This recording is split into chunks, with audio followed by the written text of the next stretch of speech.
بسم الله الرحمن الرحيم. عم يتساءلون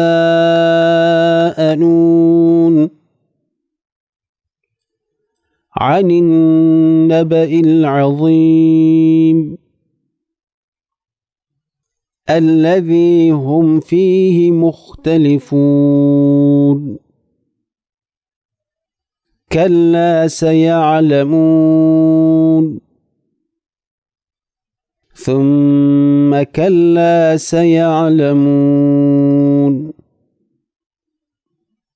ألم نجعل الأرض مهادا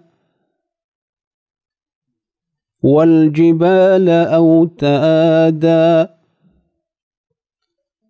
وخلقناكم أزواجا وجعلنا نومكم سباتا وجعلنا الليل لباسا وجعلنا النهار معاشا وبنينا فوقكم سبعا شدادا وجعلنا سراجا وهاجا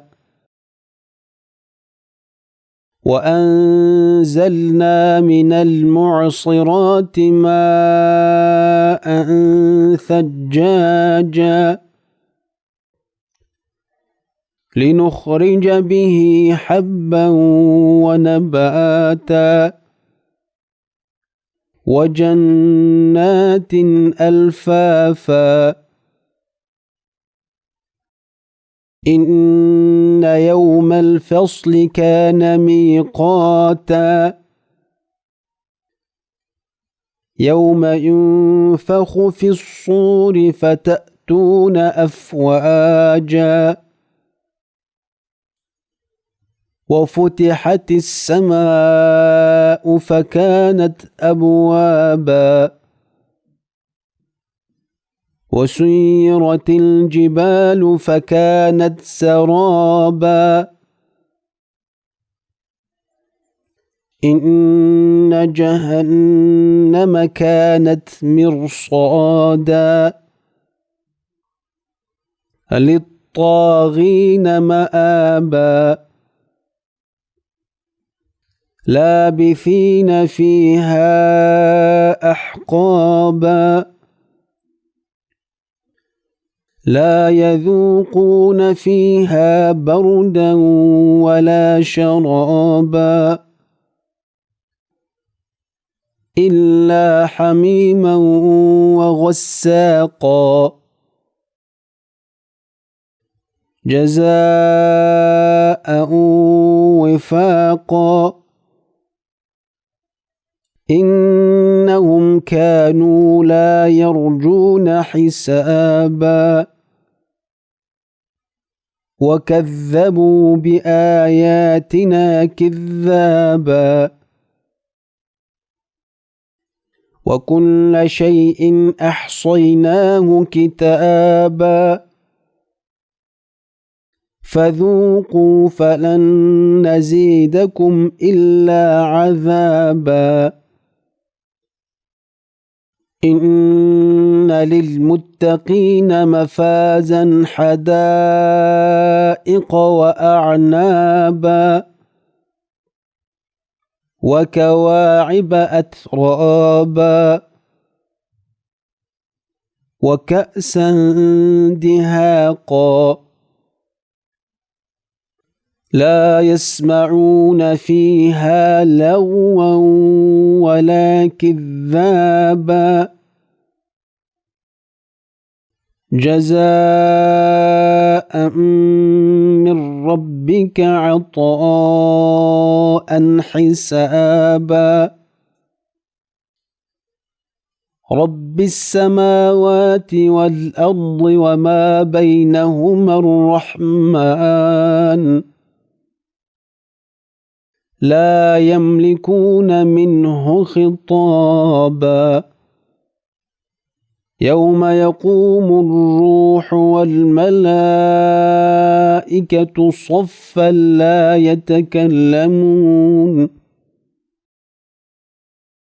لا يتكلمون إلا من أذن له الرحمن وقال صوابا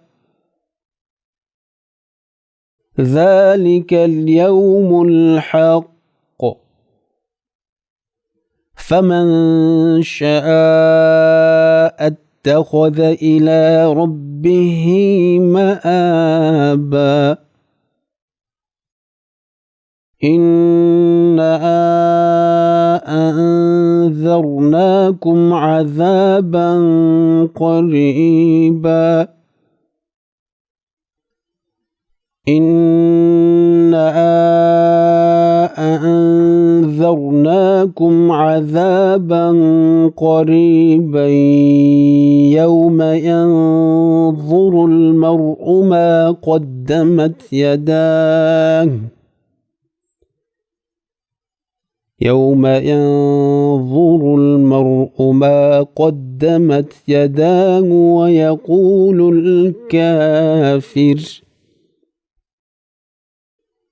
ويقول الكافر يا ليتني كنت ترابا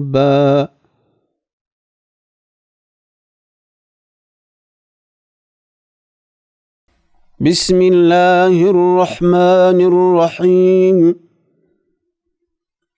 والنازعات غرقا والناشطات نشطا والسابحات سبحا فالسابقات سبقا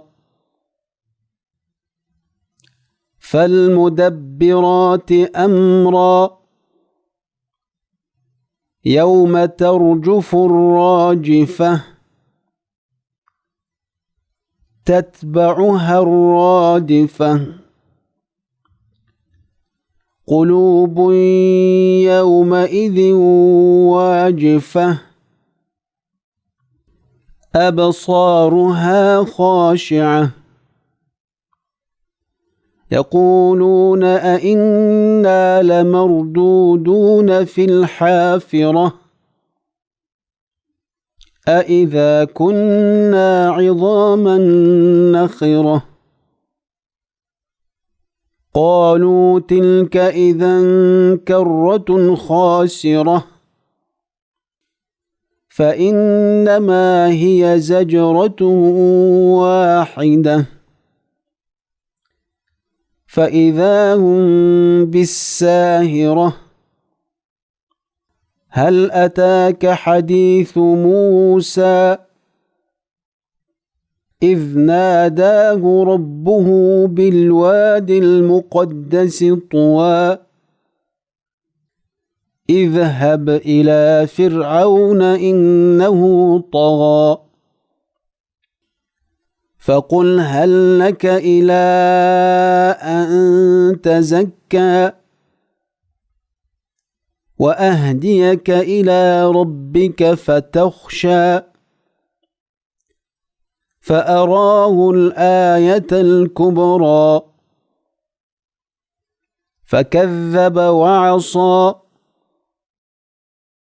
ثم أدبر يسعى فحشر فنادى فقال أنا ربكم الأعلى فأخذه الله نكال الآخرة والأولى إن في ذلك لعبرة لمن يخشى أأنتم أشد خلقا أم السماء بناها رفع سمكها فسواها وأغطش ليلها وأخرج ضحاها والأرض بعد ذلك دحاها أخرج منها ماءها ومرعاها والجبال أرساها متاعا لكم ولأنعامكم فإذا جاءت الطامة الكبرى يوم يتذكر الإنسان ما سعى وبرزت الجحيم لمن يرى فأما من طغى وآثر الحياة الدنيا فإن الجحيم هي المأوى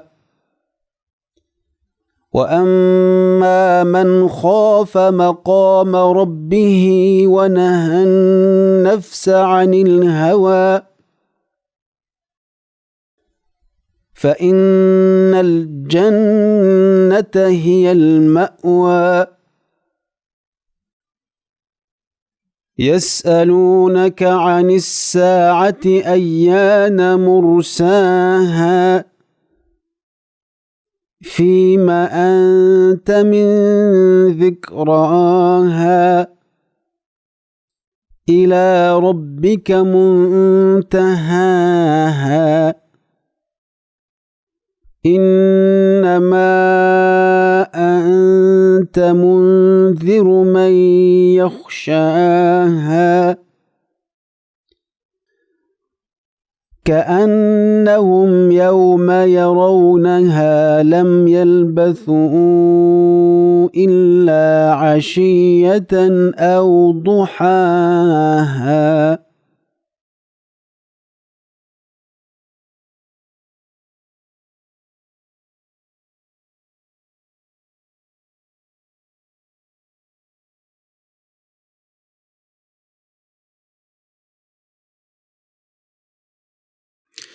Haqiqatan hamdu sana va maqtashlar olamlarning yaratuvchisi bir Alloh taologa xosdir. Uni biz ulug'laymiz va faqatla uningdan yordam tilaymiz. Gunohlarimiz uchun bir Alloh taolodan kechirim so'raymiz. Nafsimizning yomonliklaridan va qilgan amallarimizning ziyonlaridan bir Alloh taologa sig'inamiz. Kimni Alloh taolo to'g'ri yo'lga boshlaydigan bo'lsa, hech kim uni ozdira olmaydi.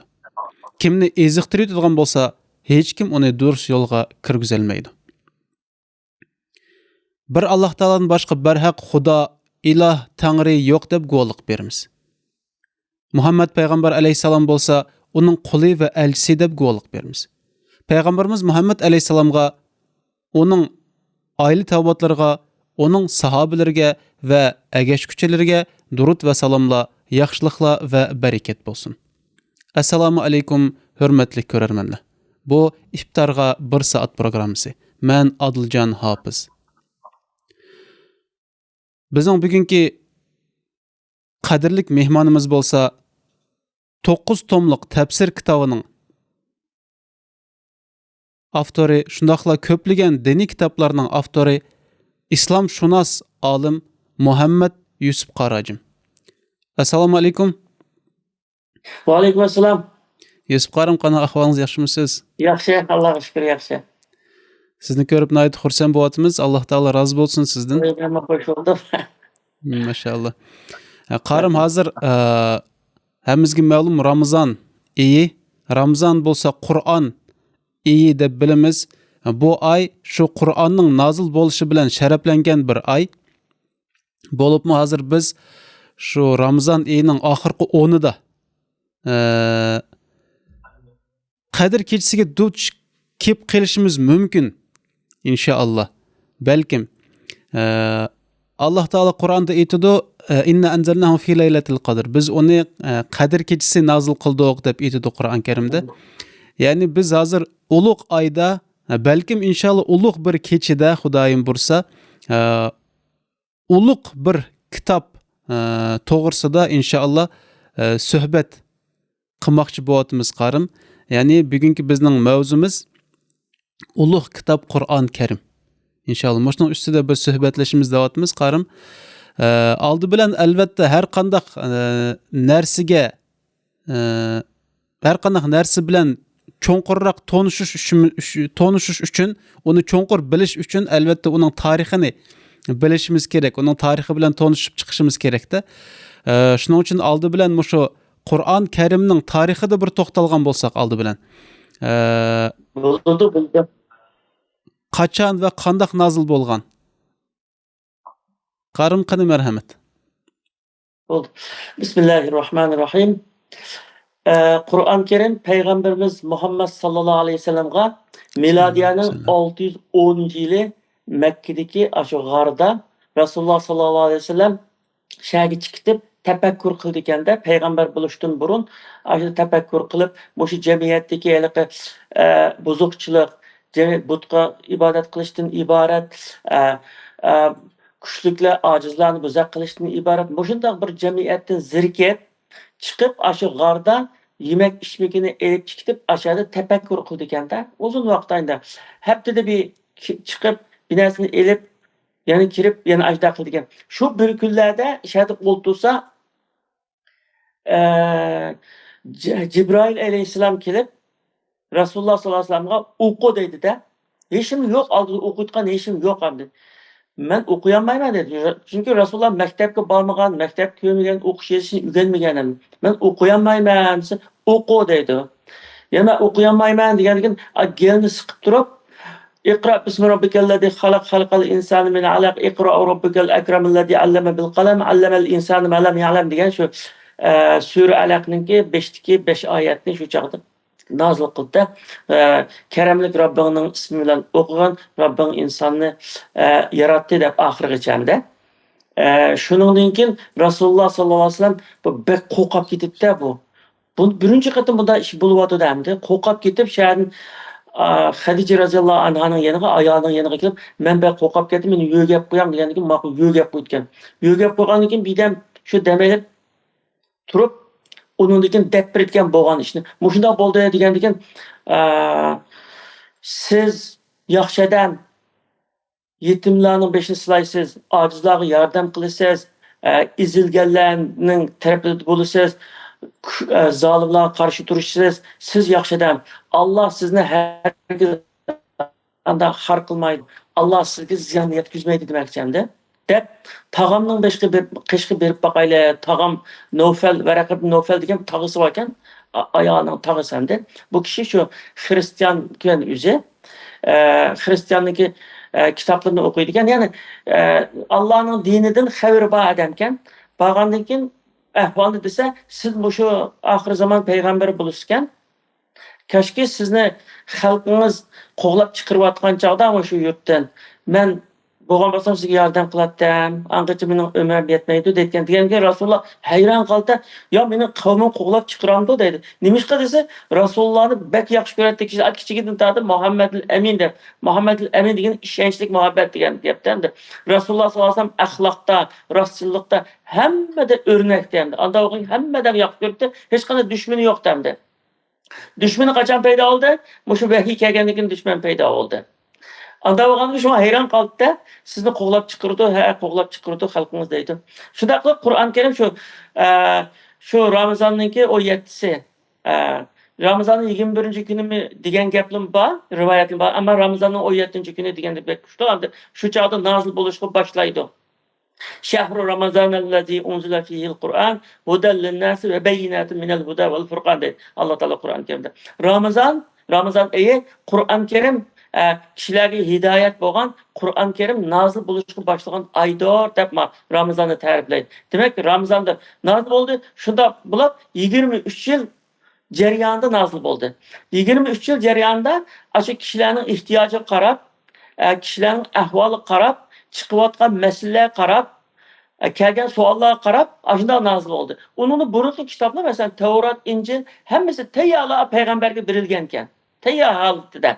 Ammo Qur'on Karim 23 yil jarayonida azdan ayda nazil bo'lib, 13 yil Makka da, 10 yil Madinada, 23 yil jarayonida nozil bo'ldi.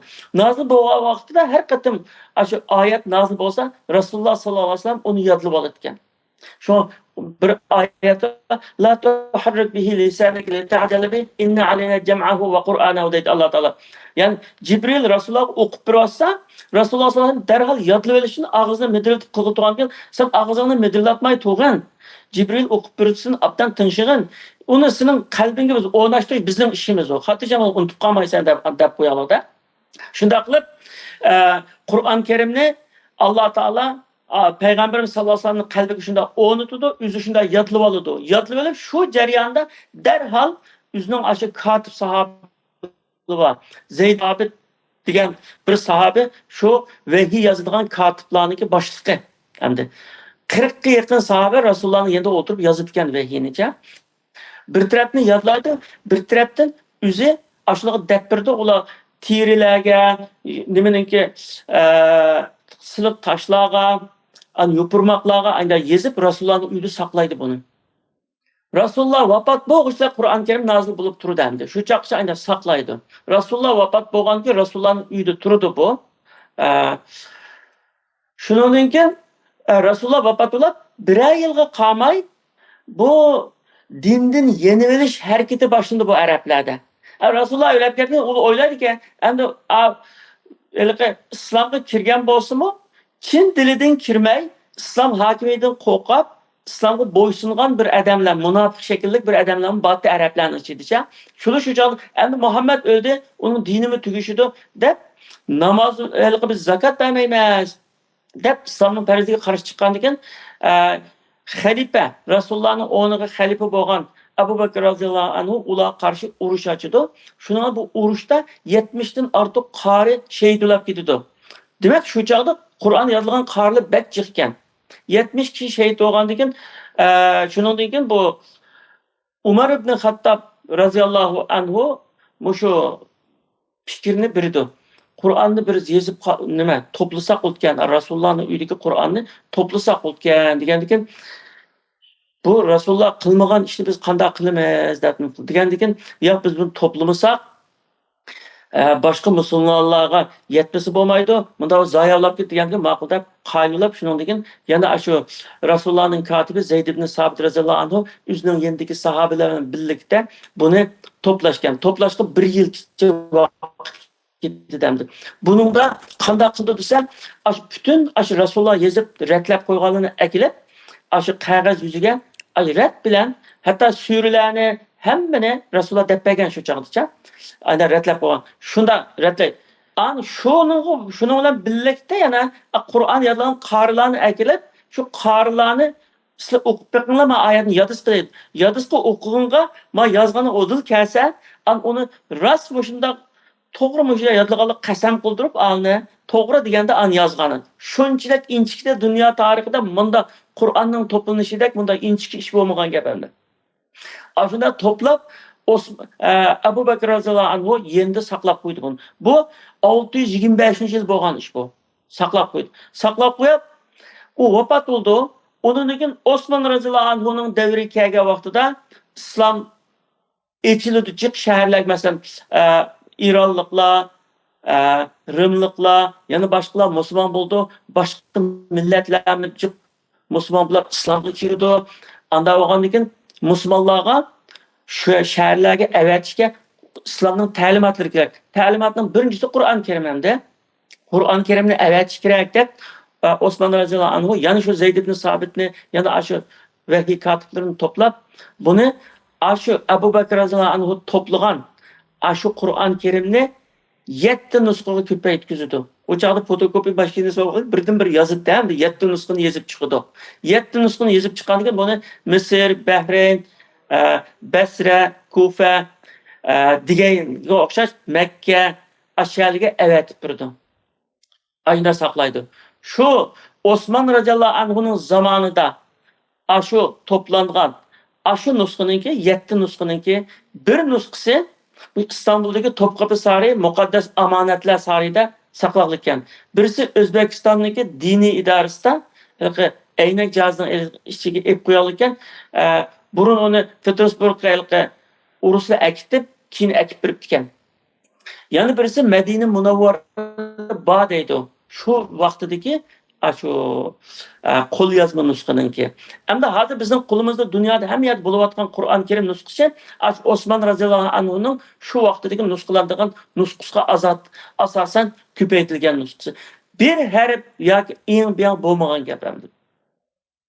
İslam düşmanları İslamga shunchalik jiq dushmanlikni qilgan hamda, lekin Qur'onga hech kim teganmagan. Nimishqa? Alloh taolo uni e'lon qilayotganda inna nahnu nazzalna zikra va inna lahu lahafizun deydi. Biz Qur'onni biz nozil qildik, o'zimiz tushirdik. Biz buni o'zimiz qo'llaymiz. Ya'ni buni qo'llashni musulmonlarga berib qo'ymadi. Chunki musulmonlar o'zining yutini qo'llayanmadi u. O'zining yutini qo'llayanmadi, hatto Makka Madinani qo'llayanmadi bir vaqtlarda. Qur'on Karimni Alloh taolo o'zi qo'llab keldi. Shunga bütün buzg'unchiliklar, düşmanliklar bo'lsin, ya'ni Qur'onning bir harfchalik hech qanday yeri o'zgarmadi, hozirgacha bunday keldi. Dunyoda hech qanday kitob bunday kelmadi. Tavrat o'zgartirilgan, nimalar o'zgartirilgan, masalan, Injil o'zgartirilgan. Ammo shu hadis to'g'risida masalan yolg'on hadislarni o'tirg'i chiqqilar, masalan hadislar, ojiz hadis deymiz, yolg'on hadislar chiqqilar. Ammo Qur'on Karimning bir yolg'on Qur'on chiqib boqmoqlandi. Demak, shunchalik saqlab mushu kunimizgacha kelgan. Qisqacha tarixi shu Qur'on Karimning. Maşallah, Yusuf Karim, Allah razı olsun. Hakikaten bu tarix nimening Qur'on Karimning tarixi shundaq qiziq ekan, cho'nqir ekan. Mushu boya siz aytyapsiz Zayd ibn Sabit to'g'risida. Shu Zayd ibn Sabitga shu Abu Bakr Siddiq mushu Qur'on Karimni jamlaysan, to'playsan deganda bu vazifa shundaq ig'ir keldi menga. Shundaq tas bo'ldi. Agar menga bir tog'ni bir yerdan yan bir yerga yo'tkazbagin degan bo'lsa, shundaq bir vazifa aytgan bo'lsa, degan bo'lsa, o mening uchun yeni kerak, osonroq tuyuladi buning qaraganda. Bu bek ig'ir ish, bu bek mas'uliyatlik, bu Alloh taolaning kitobi bo'lgandiki, bu deb shundaq boya siz aytgandek shundaq mas'uliyat bilan shundaq inchik qildikanda bu ishga yaqinlashadi ekan. To'g'ri. Endi cho'ng mas'uliyat Allohning oldida javob beradigan ish. Chunki Allohning kitobini oyada bu yozib hamda xato bo'lib qolsa qanday bo'laman deb shunga endi ehtiyot qilgan gap. Ammo shu Zayd ibn Sabit o'zi qari, o'zi nat aqlli yodlash, tutish qobiliyati shunday yuqori alohida bir sahoba ekan hamda u. Yendikilar shunday kishilarni tanlagan gap. Nat zirak aqlli kishilarni tanlagan hamda. Shu mening anglag'anim bo'yicha har bir oyatning ustida to'xtaydi ekan bular. Masalan deb qo'yaylik Qul huvallohu ahad degan oyat. Qul huvallohu ahad degan oyatni shu Zayd o'zi yodqa bilgan bo'lish kerak ekan. Va shu yozilgan nusxalardan bo'lish kerak ekan.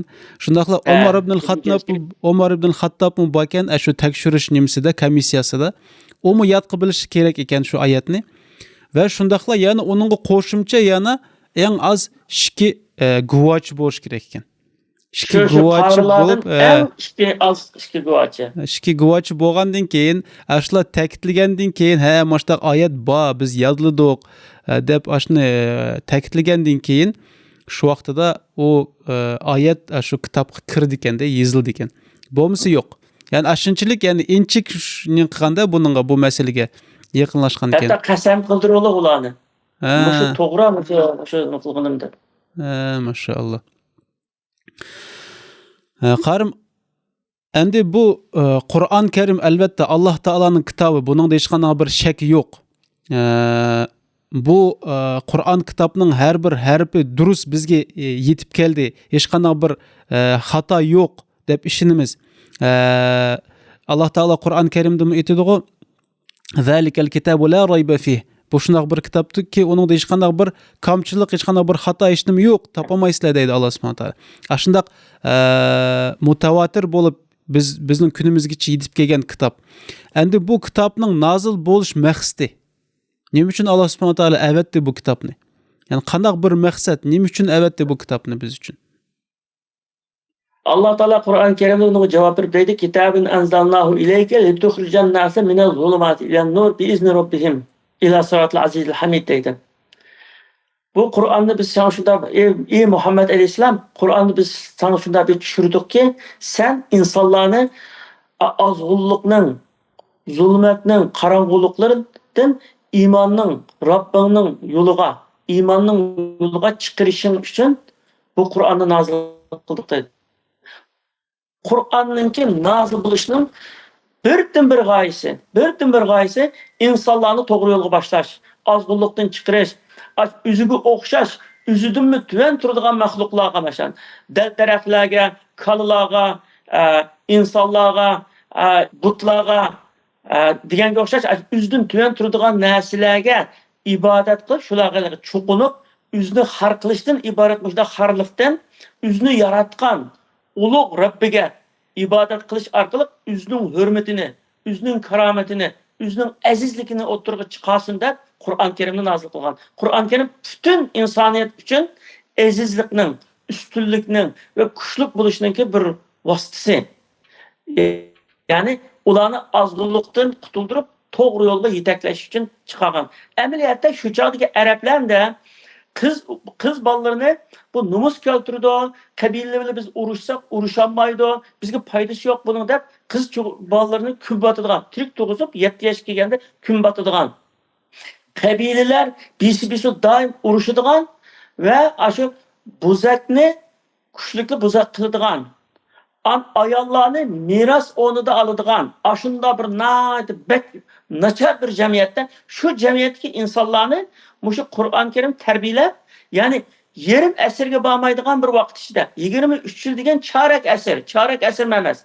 Şu vaxtın içinde bu insanlar dünyanın ustazı kıladı da, dünyanın qanday yerge bağsa insanlar bulanın əxlaqıdın təsirini Müslüman boğanda, mesela bu şu Şərqi Cənubi Asiyada ve bizninki mesela Atuştaş vaxtıda Ebu Nasır Samani mesela aşırı kilip ticaretçi süpütüde İslam davet kılıp kelgende tutuq buğraqan uçaqda bir oynayotgan bir balamdı. Yaş yigit shikarga chiqib o'ynavasa ularni ko'rib qilib, ular bilan aralashish jarayonida bularning axloqining ta'sirini tutuq buğraqan birinchi ular biz Uyg'urlardan iymon etdik qilgayli. Iymon edib keyin davlatni diniy davlat qilib İslamni dinni nimaniki davlatniki qonunni qilgan. Demak, Qur'on shu o'zining maqsadini amalga oshirdi. İnsanlarni azg'unlikni to'g'ri yo'lga chiqardi. Hozirgacha chiqarib kelyapti. Hozirgacha shu o'zining vazifasini o'tab kelyapti. Maşallah. Yusqarim Allah razı olsun. Demek bu Allah Taala'nın kelgen bir ferman, hidayet to'g'ri yo'lga boshlovchi bir ferman, yani bir qonun to'plami. Qonun, dastur. Dastur, ha. Yani Allah Taala'nın sözü Muhammed sallallahu aleyhi ve sellem'deki mucizesi, Müslümanların birden-bir dasturi ve İslam kanunshunosligining en asosli manbasi deymiz yani Qur'onni. İslam'ın kanunu muşu Qur'onga tayin edildi. Hatta bu Arap tilining bir manbasi bo'lib hisoblandi. Masalan, shu Arap tilining manbasi grammatikaning bir manbasida Arab tilining grammatikasi ish qilib, shu tilga aloqador qanday nimalar bo'lsa, qonunlar bo'lsa, mush Qur'ondan chiqirdi arablar. Elbet chiqirdi. Chunki Qur'on Arablarni to'g'ri dedingiz, Arablarni musulmonlar uchun emas. Arabning ichida Yahudisi var, Hristiyani var. Aşağı hemisi üçün birden bir til manbasi ekan. Men Misrda bir papa vardı, Papa Şanuda deb. Sizlar bu vaqtingizda hayotda keyin ulab ketdim bilmayman. Papa Şanuda Hristiyanning popi Qur'onni yodlab ekan. Bir qatam bir televizion suhbatida Qur'onni o'qib berdi u. O'qib berganda bu Qur'onni siz nima yodladingiz desa, bu bizniki arab tilining birdan bir manbasi o. İşinemiz ya. Ben onu iman etmesem yadladım da yadlağlıqardı. Subhanallah. Yani şu ilahi bir kitap ekanligiga ishonmaydi, biroq uning durust ekanligi ishinde qadimiy bir kitap ekanligi ishini başına uchun yodlagan ekanda uni. Endi mushu mo'jiza to'g'risida bir to'xtalsak, Yusuf qarim. Endi burunqi nimalarga, payg'ambarlarga har birisiga o'ziga shu zamoniga tushliq aşo payg'ambarga tushliq bir mo'jizalar berilgan ekan. İsa alayhisalomga masalan odamlarni saqaytish, tirildirish deganga o'xshash. Musa alayhisalomga masalan aşo sehrgarlarga qarshi turish deganga o'xshash, shunday hassining ilonga aylanishi deganga o'xshash shunday bir mo'jizalar botdi. Endi payg'ambar sallallohu alayhi vasallamga mush Qur'on mo'jiza yaratdi, tushirildi deydi. Buni qanday tushunsak bo'ldi, bu bir mo'jiza qanday buni Bu mo'jiza degan boshqalarni ojiz qoldirish degan gapda boshqalar qilolmaydigan ishni qilish degan gap endi. Mo'jiza. Boshqalar qilolmaydigan, boshqalarni qilishdan ojiz qoldirish degan bo'ldi. Mo'jiza asli lug'at ma'nosi bilan aytganda dunyoda 7 cho'ng mo'jiza bor aytgan. Biri Saddi Chinsipilda aytgan, biri Toj Mahalda aytdi, birisi Misrdagi piramida deydi. Yana bir qanchasi bor ekan bu. Yani burungi insonlik qilgan, keyingi insonlik qilolmaydi, qanday qilganligining sirini bilmaydi degan gap. Lug'atdagi gap. Endi mana bu dindagi, islomdagi mo'jiza nima degan bo'ldi desa, Alloh taolo payg'ambarlarga bergan dalil, o'zining payg'ambarligini isbotlash uchun. Masalan, birisi kelib, "Men Allohning payg'ambari, Alloh menga vahiy qildi, siz unda qilinglar, bunda qilinglar, men Allohning payg'ambari" desa, seninki bir hujjating bormi, daliling bormi? Bizga o'xshash odam tursan sen, qanday seni payg'ambar deymiz degandan mening hujjatim bor, men bu mo'jizalarni ko'rsatayman, sizlar qilolmaydigan ishni qila olaman deb ko'rsatadi. Shu dalil mo'jiza degan. Musa alayhissalomning zamonida masalan, siz degandek hamda bütün payg'ambarlarga o'zining sharoiti va o'zining shu zamonda taqozo qilib talab qilgan masala ustida mo'jiza kelgan va shu zamondagi eng taraqqiy qilgan, eng uchugi chiqqan narsani yengib tushadigan darajada kelgan o mo'jiza. Masalan, Musa alayhissalomning zamonida bu sehrgarlik bak kuchlanib ketibgan. Shu Fir'avnning nurg'un sehrgarlik vaqtida.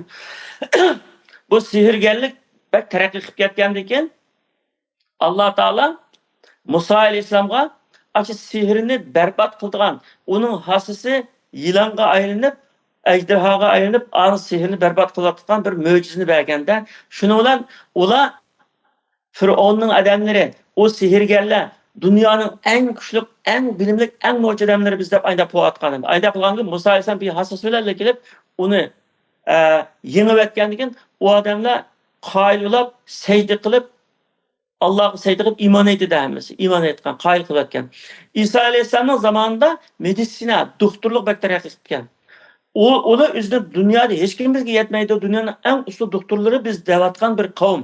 Shunda qavmga İsa alayhissalomni avatib, "Mana sizlar doktorlik eng usul deysiz-ku, sizdan usul doktorman. Mening mo'jizam musho" deb o'tirib chiqdi. Qanday sizning mo'jizang desa, oq kasalni saqaytiradigan, Allah'ın izni bilen ölükünü türüldürdüğün, tuğulmu körünün küzünü açıdığın aynı mövcüden beğenim. Yani Resulullah'ın zamanına kelgen vaxtıda bu Araplar edebiyat, şiiriyatta acayip terakki qilib ketgan gap. Ular nayet bek isil, bek bediiy şiirlerini Kabe'ge esip qilib faxrlanadi ekan.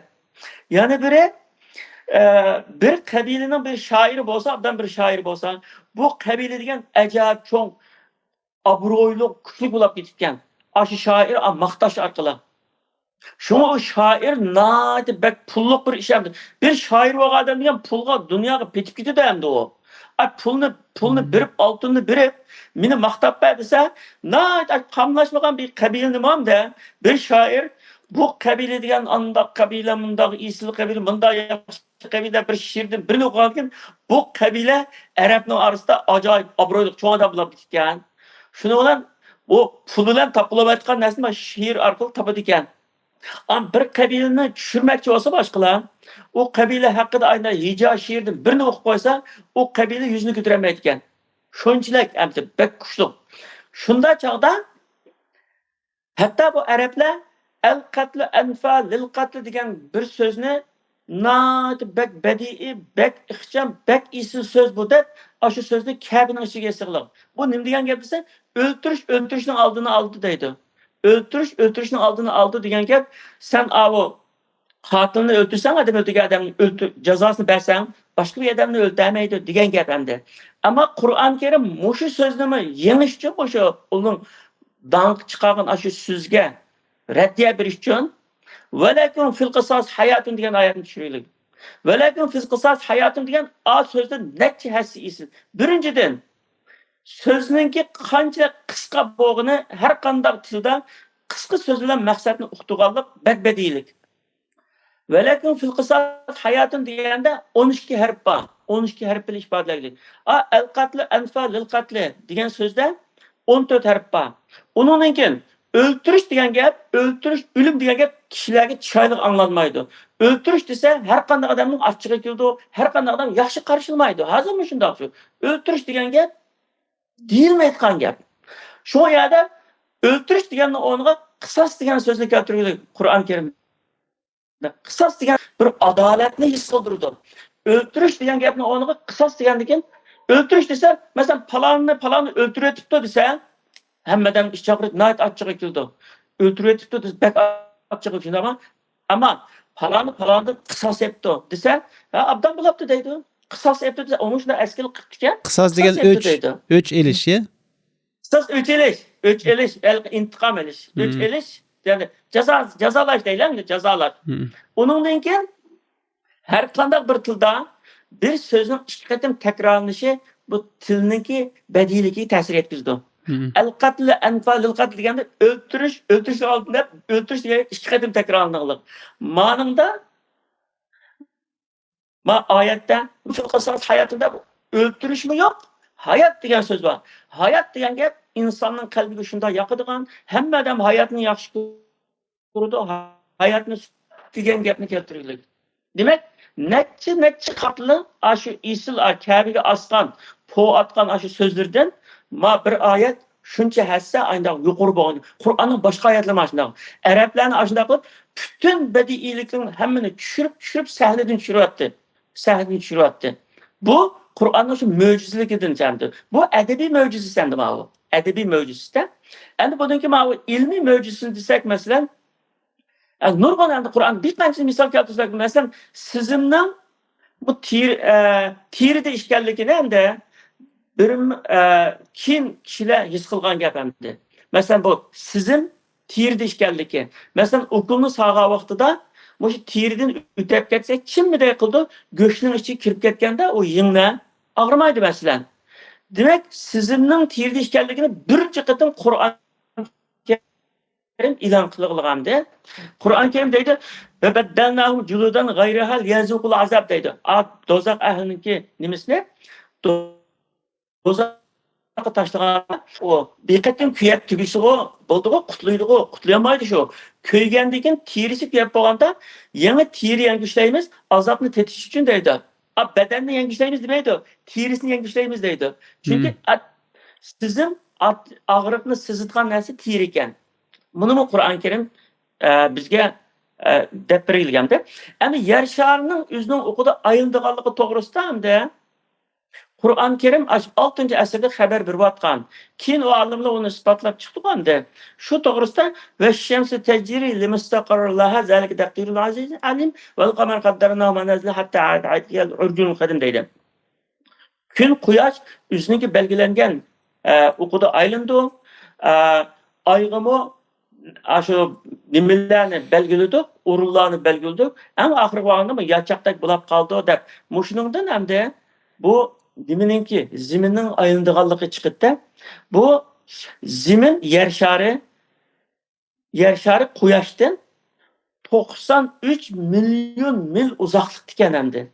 Bu o'zining o'qida, bu yer şarı o'zining o'qida 24 soat bir qatim aylanib turadigan, Quyoshning atrofini 365 kunda bir qatim aylanib turadigan endi.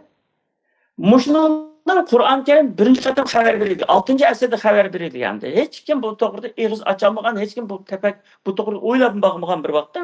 Endi zarradan kichik narsa, zarra degan atom endi. Eng kichik narsa atom deb biladi kishilar. Keyingi vaqtlarda insonlar taraqqiy qilib, ilm-fan taraqqiy qilgandan atomdanmi kichik, neutron yana bir narsa deydi, atomdanmi kichik bir narsa borligini isbotlab chiqdi.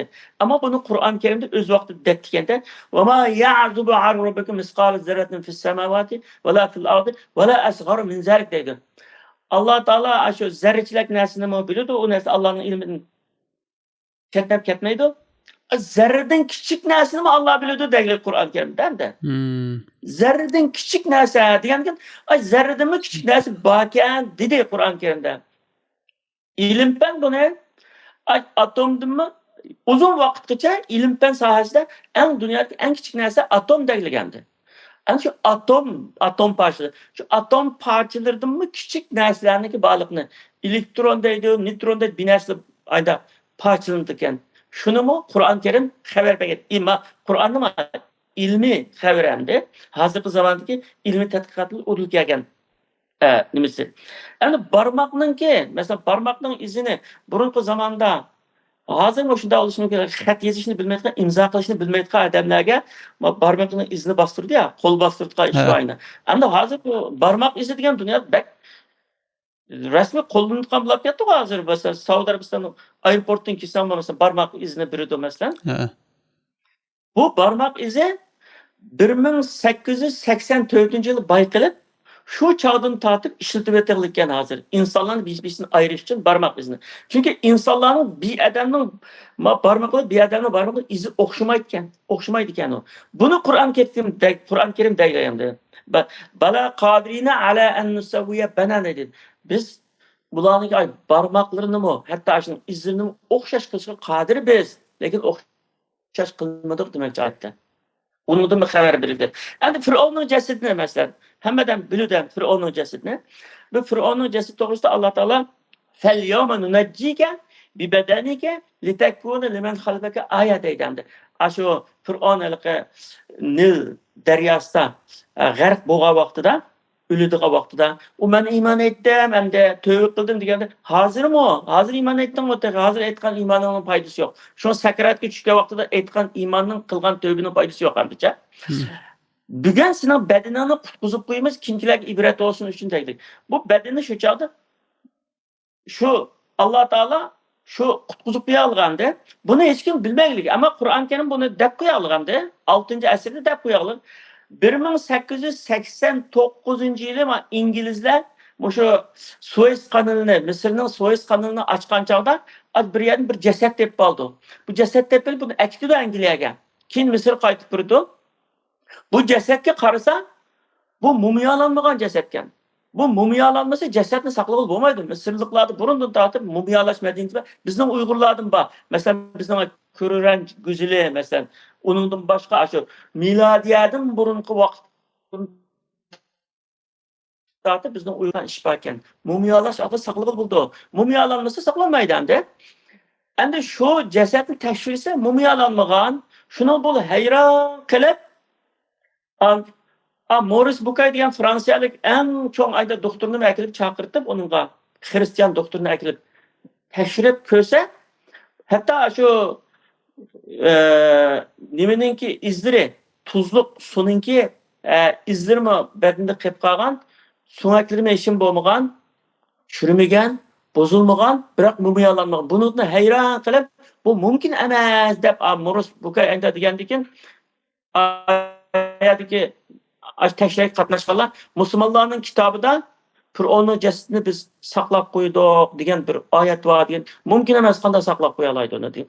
Oyatni o'qib bergandan keyin undan keyin bu shu tushunib, to'g'ri haqiqatni tushunib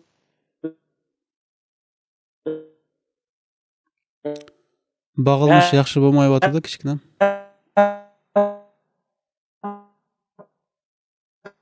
Bu Allah'tan Kur'an, İncil, Tevrat ve ilim de bir kitap yazılır mesela.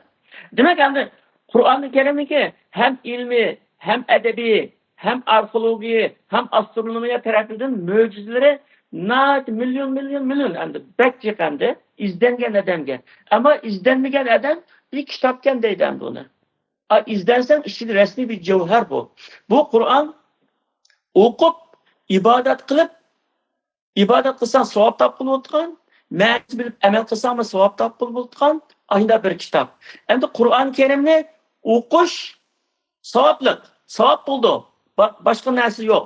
Biroq ma'nosini bilib amal qilsang Alloh taoloninki shu Qur'onni nozil qilishdan bo'lgan maqsadi amalga oshgan bo'ldi. Ya'ni Qur'ondan maqsad o'qish emas, amal qilish. Dastur deganga amal qilish. Yuqori maşallah Allah razı bo'lsin. Şu Qur'on Karimning mo'jizasi ustida qanchalik to'xtalmasaqmi baribir oz keladi deb o'ylayman. Siz hozir bir muncha mo'jizalar to'g'risida aytib ketdingiz, biroq yana mo'jizalar to'g'risida so'zlaydigan bo'lsak, yana chiqaverdi deb o'ylayman.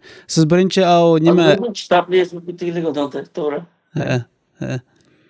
Siz birinchi shu adabiy mo'jizasi to'g'risida to'xtaldingiz, ya'ni adabiyot sohasida shu arablarni qanday ojiz qoldirgan. Ya'ni agar sizlar mushu Qur'onni Muhammad o'zi to'qidi degan so'zinglarda rostchil bo'lsanglar, undaq bo'lsa sizlar bir oyat bo'lsin, mushu Qur'onga o'xshaydigan bir oyat bo'lsin keltirib beqinglar deb Alloh subhanahu va taolo maydon o'qiydi ekan shu kofirlarga, mushriklarga, shu arablarga. Biroq hech qaysi mushu Qur'onga o'xshaydigan, Qur'onga teng keladigan bir oyatni yezib beremeganda, shu zamonlarda yezib beremagan, mush kamgichimi hech qanday bir arab chiqib men Qur'onga o'xshash bir narsa yozdim deb chiqmaganda, yozamagan mush kamgich.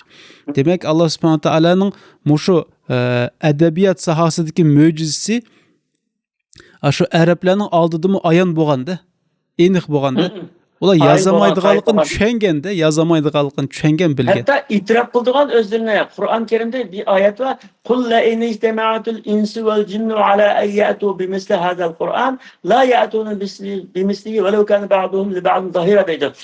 Muhammad alayhisalom deydi. Degan ularga, shular jam e'lon qilgan. Mushu Qur'onni inson jin, bütün insonlar ve jinlar birlashib, birisi yordamlashib hamkorlashgan taqdirdami mushu Qur'onni o'qishni keltirmaydi deb e'lon qilayotgan chog'da Rasululloh degan, mushunda dedi Alloh taolo, mening Robbim shunda dedi deb oyatni o'qib berganda ali jin tug'analar. Yo'q, keltiralaymiz, qilalaymiz demagan chog'da. Maşallah. Endi mening esimga yana ba'zi bir oyatlar kelyotdi, mushu Qur'onning mo'jizasi to'g'risida, Qur'onda aytilgan mo'jizalar to'g'risida. Shu yerda Alloh subhanahu va taolo Qur'on Karimda mundaq deydi ekan: "Was-samaa banaynaha bi-aydi wa inna lamusi'un." Ya'ni biz osmonni o'z qo'limiz bilan yaratdik va inna lamusi'un, va biz uni o'zimiz kengaytimiz degan oyat bor ekan. Shu osmonni va hozirgi kunda mushu olimlar tadqiqlab mushu osmondagi galaktikalarning nimaning kengaydiganligini mushu nimalar bilan ko'rib, nima deydi buni, yo'g'on teleskop, kaleidoskoplar bilan qarab, shu osmonning kengaydiganligini tadqiqlab aniqlab chiqqan ekan. Hozirgi kunda. Ya'ni bu yerda Qur'onni izlashtiradigan bo'lsak, mo'jizalarni izlashtiradigan bo'lsak, bek nurg'un ekan, hatto mushu nimanimi tog'larnimi Alloh subhanahu va taolo qo'ziq qildik deb aytadi ekan. Qo'ziq. Ya'ni mushu yer, zamin titrab qilib ketmasin, tavrab, pochlanib ketmasin deb biz shu nimani tog'larni qo'ziq qildik deb aytadi ekan. Qo'ziq qildik deb aytadi ekan. Qo'ziq qilganligina hozir masalan shu tadqiq qilganlar deydi-na. Qancha egiz bo'lsa, ashuni 2-3 hassa astidagi qo'ziqi nimasi shunchalik cho'nqurga uniki. Qanchalik egiz bo'lsa, uning cho'nqurligi shunchalik jiqqan. Shunchalik cho'ng. Qo'ziq, haqiqiy qo'ziq hamdi. O'zi masalan 3000 metr bo'ladigan bo'lsa, tövini yildizi uningdan uzunroq. Uningdan uzun bo'ldi degan gap hamdi. Qo'ziq deganda bo'ldi, ya'ni aslida bu deydi. Ya'ni Alloh taolo Qur'onda qanday bir oyatlarni keltirmagan bo'lsa, hozirgi kunda ular tadqiqlanib o'tirg'i chiqyapti. Hozirgi olimlar uni izlashtirib, uning haq ekanligiga hozir yetyapti. Was-samai zatir raj'i val ardi zatis sab'a deydi. Nayta qisqa bir ikki oyatda was-samai zatir raj'i val ardi zatis sab'a deydi. Osmon qaytirg'uchi, yer bundaq demak yerilg'uchi deydi, yerilg'uchi. Osmon qaytirg'uchi, osmon nimadan buxor bo'lib, nima bo'lib chiqqan, dengiz okeanlardan chiqqan suvni yomg'ir qilib qaytirdi deydi. Uni bulutga aylantirib, bulutni ama shamolla haydab, yog'itga akilib, uni yomg'ir qilib tushirdi.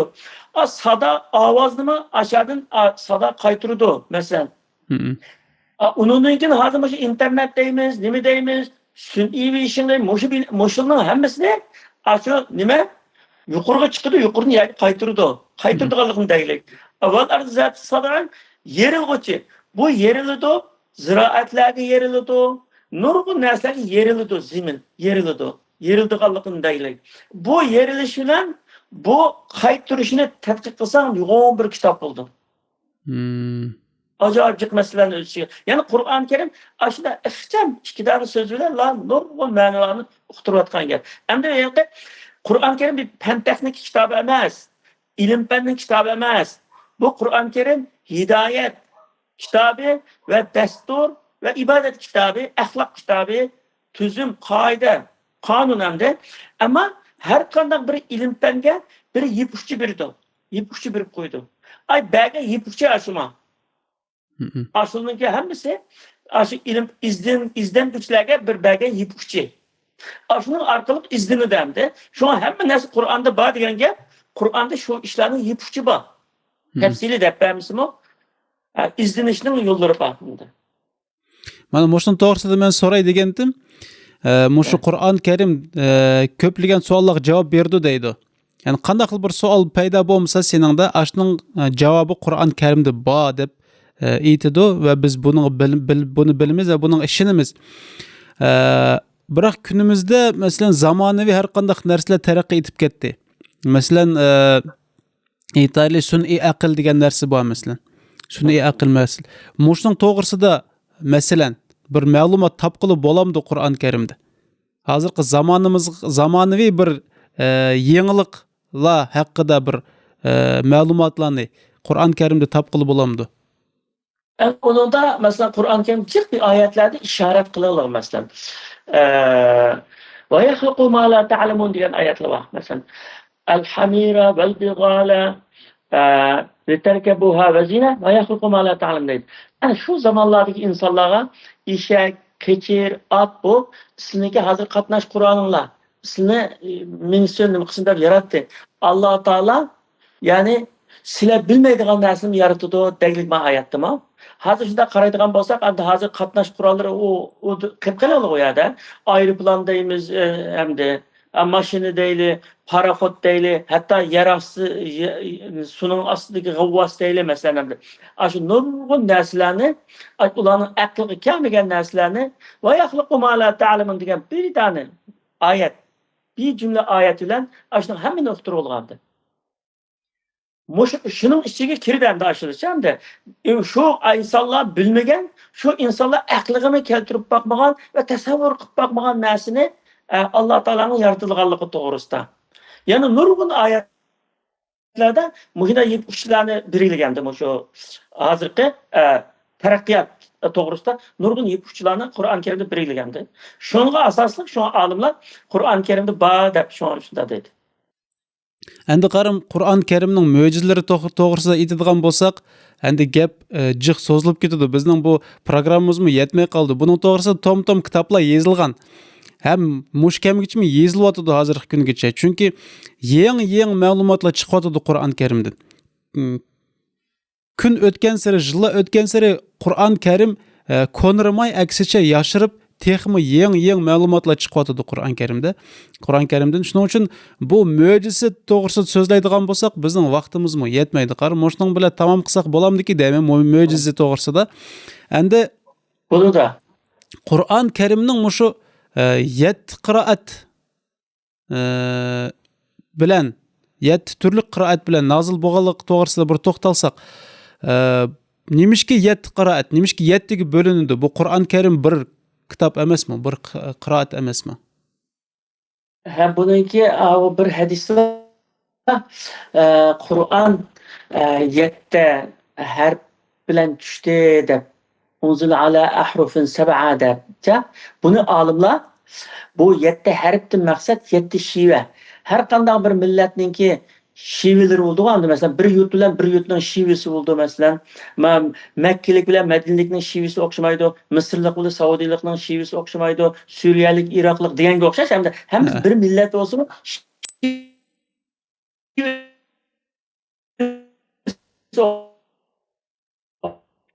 okşamaydı. Araplarga avval Arap tilda onun mezmunu bütün dünyada bütün insanlarga tushganlik uchun Araplarning har qanday bir Arab tushunadigan bo'lish kerak hamda Arab tilida bo'lgandan keyin shunga aşı bo'lgan Arablarning shivelarida tushgan hamda. Shunga Qur'on Karimda ha deydi, ta'al deydi. Ta'al deganmi kel degan gap, halima deganmi kel degan gap. Isra, tiz bo'l, Tiz bol degan gap shuni o'xshash ma'noni uqtiradigan bir qancha so'zlar bor. Shu tashlab kelsa, shu so'zlarning ba'zi qabilaninki shivisi, ba'zi qabilaning shivisi. Ayni hammasi shivisi tushgan, hammasi tushansin deb.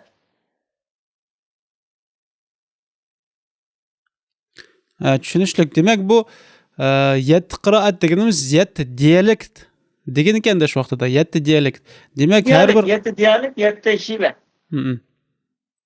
Har bir qabilaning o'z oldiga bir dialekti bo'lgan. Ashning qarata Qur'on Karimmi shu shivida nozil bo'lgan ekanda. Biroq mening bilishimcha bu qiroatlarni payg'ambarimiz sallallohu alayhi vasallam o'zi o'rgatgan. Ya'ni har bir qabila o'z oldiga o'qib olgan, o'z oldiga tushunib olgan emas. Balki payg'ambarimiz sallallohu alayhi vasallam shu qiroatlarni, shu 7 qiroatni, shu 7 shivini payg'ambar alayhisalom o'zining sahobalariga o'rgatib, mana mashtaq shiviladi, palan shiviladi tushirilgan. Shu shiviladi o'qisanglar bo'ldi deb payg'ambar sallallohu alayhi vasallam o'zi o'rgatib ketgan deyiladi va har bir sahobiy, masalan, Ali radhiyallohu anhudan kelgan bir qiroat, masalan, bir turlik bir shivida kelgan. Umar ibn al-Xattob bo'lsin, boshqa birsiga o'rgatgan bo'lsa, u boshqacha bir shivida o'rgatgan. Shunda qilib Qur'on Karim 7 turlik dialekt bilan bizga yetib kelgan deyiladi endi. Mening qo'shib qo'ydiganim endi ajizani o'zimcha.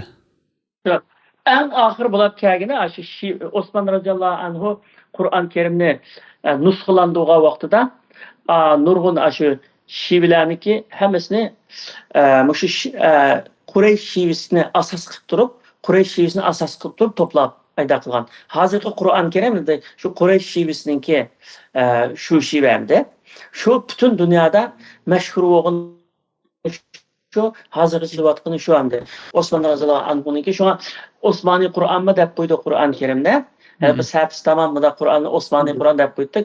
Zaten o shu hozirgi dunyodagi Qur'onning hammasi shunday deyishga bo'ldi endi. Shu chaqdagi nusxalangan nusxaga asosan ko'paytirilganligini hozir endi.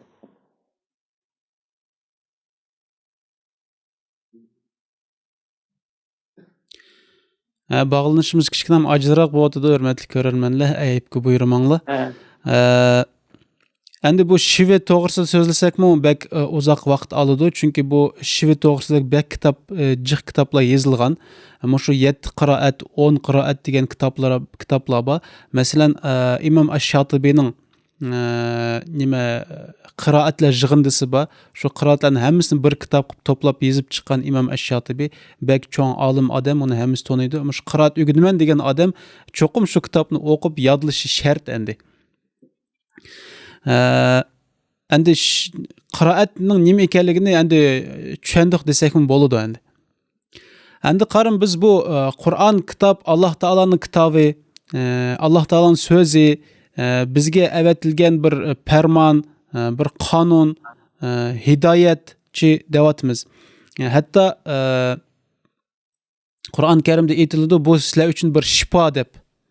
Bu sizlar uchun bir shifo. Buni o'qiydigan bo'lsanglar, va nunazzilu minal Qur'ani ma huwa shifaa'un lil mu'minin deb aytiladi. Biz Qur'ondan ba'zi oyatlarni tushiramiz, u shu mo'minlarga bir shifo bo'ladi. Og'riyotgan bo'lsa, bir og'riqlarga, dardlarga davo, darmon bo'ladi deb aytiladi. Hatto ba'zi bir sehrgarlarga qarshi bir qalqon bo'ladi. Jin shaytonlarga qarshi bir qalqon ruqiya bo'ladi deb aytiladi. Shu Qur'onni o'qish to'g'risida bir to'xtalsa, qanchalik bir foydalarni ko'ramizmi shu Qur'on o'qiydigan bo'lsak? Endi Qur'on Karimninki nima uchun tushirildi deganda bu nayt aniqayna kitobun anzalnahu ilayka litukhrijan nasa minaz zulumati ilan nur bi izni robbihim ila siratil azizil hamid deydi Alloh taolo Rasululloh sallallohu alayhi vasallamga. Ey payg'ambar, bu kitobni sana, shu Qur'onni sana tushirdik-ki, insonlarni azg'unlikdan, qorong'uliklardan imanning yo'qligiga, Allohning yo'liga chiqasin deb tushirdik deylik. Shu zamondan tortib hozirgacha Qur'on Karim o'zining vazifasini o'tab kelyapti. Zaten shu vaqtdagi dunyoning eng qaloq insonlari degan arablarni dunyoning ustozlariga aylantirib, hatto bizning ajdodlarimizni qoyilab tutib bo'g'raqanlar, qoyilab ashnaga iymon aytib, biz shunday musulmon bo'lganaylar. Demak, Qur'on o'zining vazifasini shunday o'tab keldi. Ana o'qish masalasi kelganda Qur'on nəhayət uluq kitab bolğanlıq üçün oxuğanğa savabı düşənməsimi, mənasını bilməsimi oxuğanğa savab oldu. Onundan burunqi Tavratni oxuğanğa savab bolmaydı, İncilni oxuğanğa savab bolmaydı, hadisni oxuğanğa savab bolmaydı, əməl qılğanğa savab boldu. Oxuğanğa emas. Faqat Qur'onni uluq kitab bolğanlıq üçün bunu oxuğanğa mənasını bilməsəmi oxusan savab boldu deydi. Rasulullah sallallahu əleyhi və səlləm şunu degan Alif Lam Mim. Ne? Alif Lam Mim üç hərfni mən 3 hərf deməylə 1 hərf demək 3 hərf deymən deydi. Hər bir hərfə 10 savab birdi dəqiqləgəndi. Allah Taala'nın vədisini. Andadan Alif Lam Mim desə bir adam 30 savab alğan boldu. Qur'on Kerimni bunda tamam qılğan adam qancha milyon savab aldı hem de milyon hem de. Savab aldı. Bırak savab aldı başqa məsələ həll olmaydı. Bunu da oxuganda. Amma mənasını bilib tərcüməsini oxuyub, bunu Qur'onun periodinin tərcüməsini oxuyub, ha Allah Taala bunda depdi. Allah bunda buyuruptu, manını tusaptı, manını buyuruptu. Bundayken de mənasını bilsen, mesele hal oldu şu çağda. O çağda emel kılsan şu Kur'an'ınki nazil buluş ve düşüştü ki maksat emelge aşkan buldu. Ama kendisi bilmez. Oku öğrenge hiç kadar mesele hal olmaydı. Bu Kur'an'ın gayesi, maksidi, düşürülüşteki maksat emelge aşmaydı. Fakat savap buldu bes. Anda oğalga şuna, ben bu Ramazan'da nurgun kişilerine ben tavsiye yapımda Kur'an'ı okunla ama tercümesini bile okunla. Eğer fakat vaxtınla bulmaya kap kalsa, ikisini birisini tutuğunu kelsen, Kur'an'ın tercümesini okunla. Demişka Allah nime depti bilonla mani, dedim hem de. Durust deysiz qarım. Haqiqatan biz nima o'qiyotimiz shuni tushunishimiz kerak. Alloh taolo bizga nima demoqchi? Alloh subhanahu taolo bizga bir xat avatgan bo'lgandiki, biz uni tushunmay o'qiydigan bo'lsak, foydasi yo'q-da albatta. Biroq shundoq bo'lsa, Alloh subhanahu taolo men senga shuning uchun savob beraman deydi. Tushunmay o'qisang, baribir savob beraman deydi Alloh subhanahu taolo. Savob bo'ldi albatta. Biroq tushunib o'qiydigan bo'lsak, uning tegiga yetib, inshaalloh, shuni amal qilish uchun o'qiydigan bo'lsak, albatta bu boshqa. Biz buni Qur'on kitobining tarjimasini besib chiqqan edik. Muhammad Salih Damullamnikini. Shu kitobni bir kishiga hadiya qilganimizda mundaq gap qilgan edi. Bu Qur'on kitobni tushangil bo'ldi ekan-ku. Biz necha vaqtdan beri bu kitobni tushunmay o'qib yuribdik. Buni tushunishga bo'ldi ekan-ku. Bo'lmaydi deb o'yladik-da. Tushangil bo'lmaydi bu kitobni. Bu shundoq bir yuqori darajalik, shundoq bir mo'jizaviy bir kitob. Uni bir tushangil bo'lmaydi. Uni faqatlam o'sha Alloh taolo va payg'ambar tushunmasa boshqa hech kim tushunmaydi deganga o'xshash shundoq bir darajaga o'yga tushib qolganda haqlar. Tushangil bo'lmaydi ekan buni deb.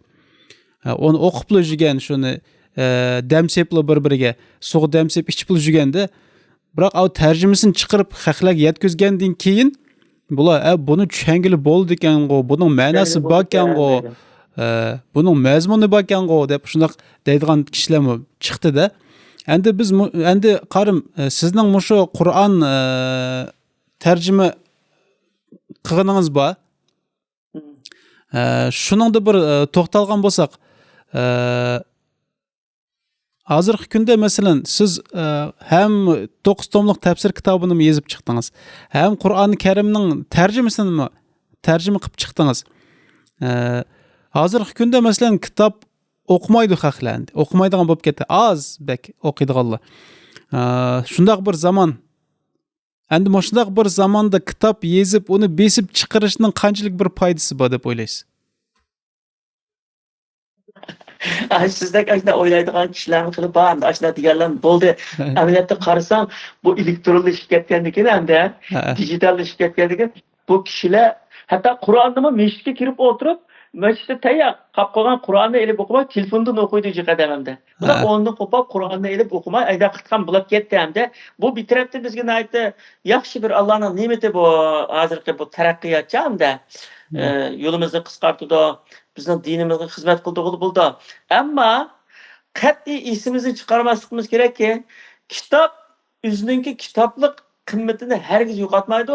Dunyo shuncha taraqqiy qilib ketsinki, biz mayli televizorda o'qayli, kompyuterda o'qayli, telefonda o'qayli, nima qilayli, ammo kitob o'qigandek bo'lmaydi. Kitob o'qiganlik boshqacha, uning lazzati boshqa.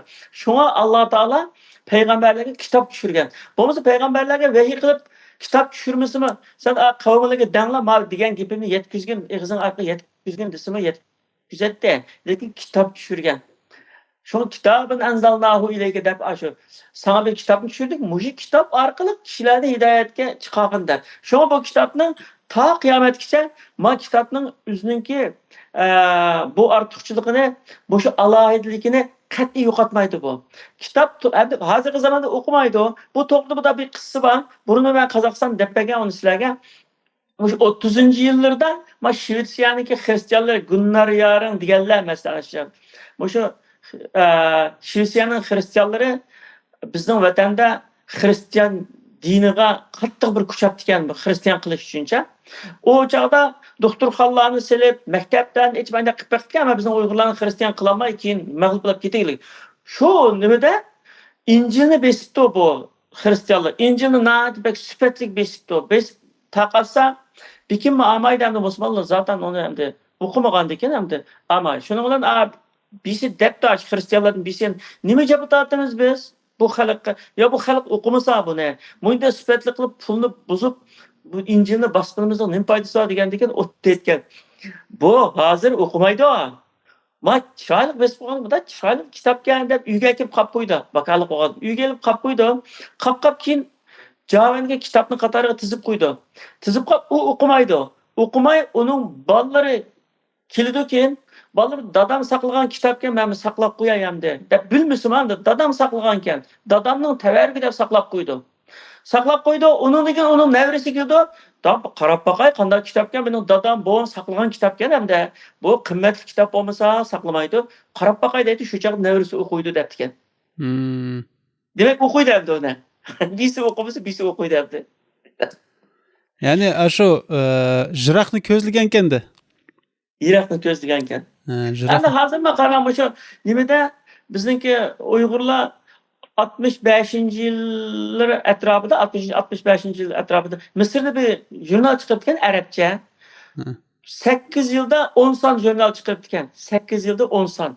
O chaqda bizning vatandan chiqqan muhojirlarning ahvoli, o'sha chaqdagi siyosiy vaziyat, vatanning vaziyati shu to'g'risida aynan chiqib ekan. Şu 10 son jurnal hozir bütün tədqiqatçılarınki nimisi ulaqlıq. Bu mənbəsi ulaqlıq. Bunu bu biritqan kişilərimiz saqlab qoyan kişilər fotokopisini birdə onun üzünü bərməydi. Çünki qimmatli kəndi. Bir tədqiqat materialı ulaq qalaqlıq hamda. Bizim məsələn şu 2003-cü ildə bazı 20 ildən eşib bir mərifət jurnal çıxırıyatmız məsələn Qazaxıstanğa bir cıq taqtildəydi. Bunu hazır oxuyutqa adam azlaşıb qalaqlıq.